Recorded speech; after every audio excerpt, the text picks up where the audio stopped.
We've just come to the fourth move of this 8 move sequence based on the 8 brocades.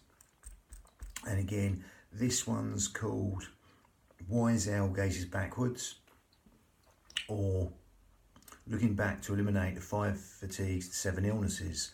Again, that's a long-winded name for the traditional form. We're just taking that motion and linking it and calibrating it and synchronizing it to movement. That's all we're doing there. And we're going to go down the line of Pilates breathing. So all we're going to do is just zip up pelvic floor, scoop out your abdominals, take the navel towards the spine. Okay, again, that's going to help you simply breathe into these lower lobes of the lungs, the intercostals, the ribs, anywhere but the stomach. Okay, so you can use the pelvic floor and the corset in the most efficient manner, helping us breathe low and deep into these lower lobes of lungs. And as we do that, unlike the Pilates breath, as we start now, we're going to breathe in through the nose and out through the nose as we gather in, zip up and scoop out your abdominals and take the navel towards the spine. So if you start with that, breathing in through the nose and exhaling through the nose, that's going to filter the breath and make that breath longer, especially that elongated out breath. But again, we're not going to focus too much on that yet. We're just going to simply zip up pelvic floor, scoop out your abdominals, breathe in through the nose and out through the nose. Again, that will help you lengthen the breath even longer, that smaller filter through the nose. Unlike the Pilates breath, which you exhale through pursed lips, that helps you fire the core and the corset more even more. But we're going down the yogic avenue here, where we're just keeping the mouth closed, in and out through the nose. That helps us lengthen the breath, okay? And that helps us get into these postures even easier, especially that lovely elongated out breath, okay, which is longer than the in breath, okay? That makes that hypnotic, that gives you that hypnotic response on the body. The in breath's conscious thought, the out breath's subconscious thought. So as you start that, as you zip up pelvic floor, scoop out your abdominals, and you're breathing in through the nose, you're going to exhale for as long as you like. And that will stimulate the subconscious part of the mind, the parasympathetic nervous system, all the things that you don't think about: sleep, digestion, rest, and relaxation, all benefited by elongating the out breath, longer than the in breath. That will naturally fall, okay, on that out breath.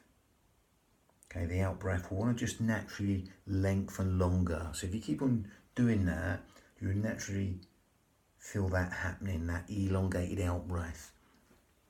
Again, it's a bit like sort of 7-11 breathing from hypnotherapy, or 5 and 8 or 5 and 9. It can be slightly longer or a lot longer. Everyone's breath will be different, but don't force anything. Just let it lengthen naturally. And again, just let go on the out breath, and that will naturally lengthen. So as we start with that, we're going to breathe in for the nose, but we're going to add Ujjayi breath. If you can't get this, don't worry, just stick to the breathing we're doing. Slightly more advanced Ujjayi breath, victorious breath. We grip at the esophagus, we're going to breathe in. And then we're going to exhale.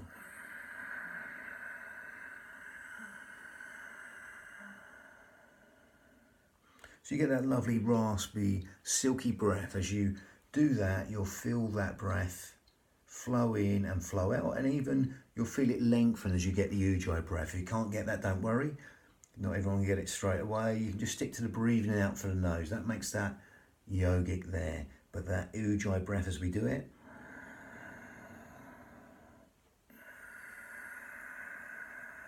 will naturally lengthen, especially the out breath.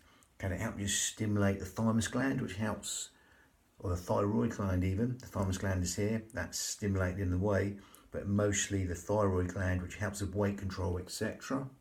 Helps us build the heat in the body, fan the fire, burn all the toxins in the body. So we're going to link that to the motions, nice simple motion, and we might add bits into it for more instability to make it challenge the core a little bit more. Okay, again, going to go back here. So from here, the basic motion is just turning this way and back. Okay, you're turning here. So again, imagine you've got a sort of skewer through your head and just turning off that skewer from side to side, getting this sternocleidomastoid muscle, which gets rid tight with computers, etc., phones. So again, it's getting a sort of slight dynamic release stretch. Okay, the levator scapulae muscles, lots of different neck muscles there.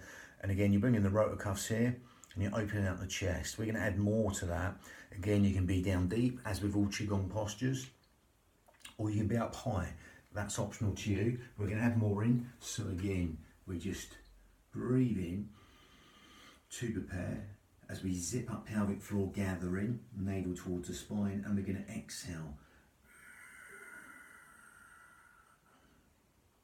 And elongate the exhale longer than the inhale. We breathe in, come back. As we zip up pelvic floor, gather in, and exhale. That just opens out the chest and these rotor cuff muscles. If you want to go deeper, we just go deeper.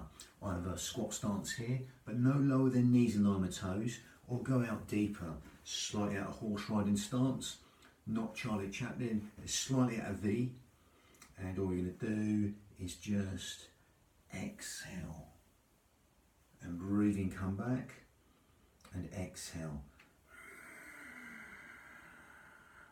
breathing, come back.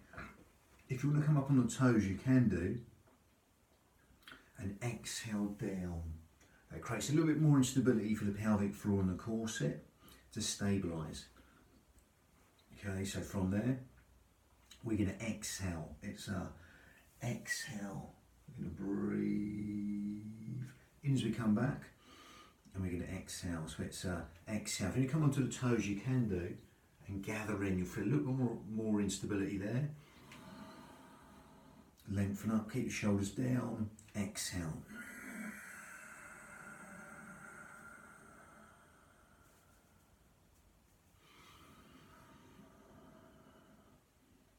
If you want to add some instability, you can come down staccato breath like this. So you're going to just exhale, exhale, exhale, exhale. You can do that with ujjayi breath or just in and out through the nose. So it sounds like this. So it's a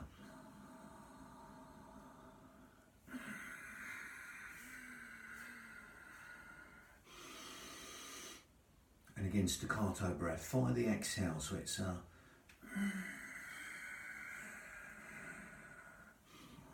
if you want to turn here, you can do.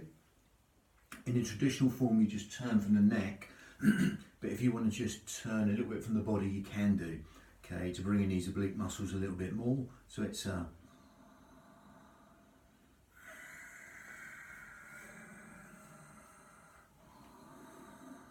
come back onto the heels, then come off to the toes, you come down, or just stay on the heels. See what suits you. It's more instability on the toes, so it's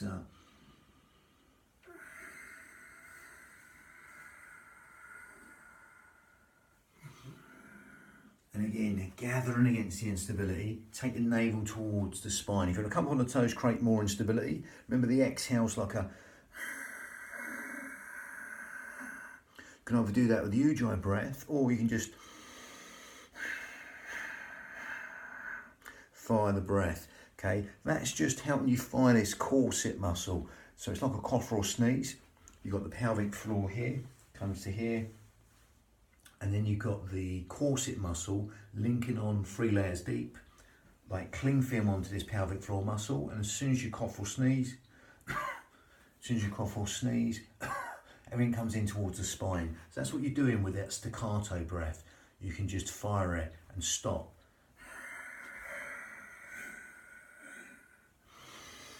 Come up, then exhale. So it's a bit like sort of cleansing breath, not quite Kapalbhati breath, but again, don't get too caught up in exactly what it is. As with a lot of Qigong postures, they benefit organs, meridians, etc.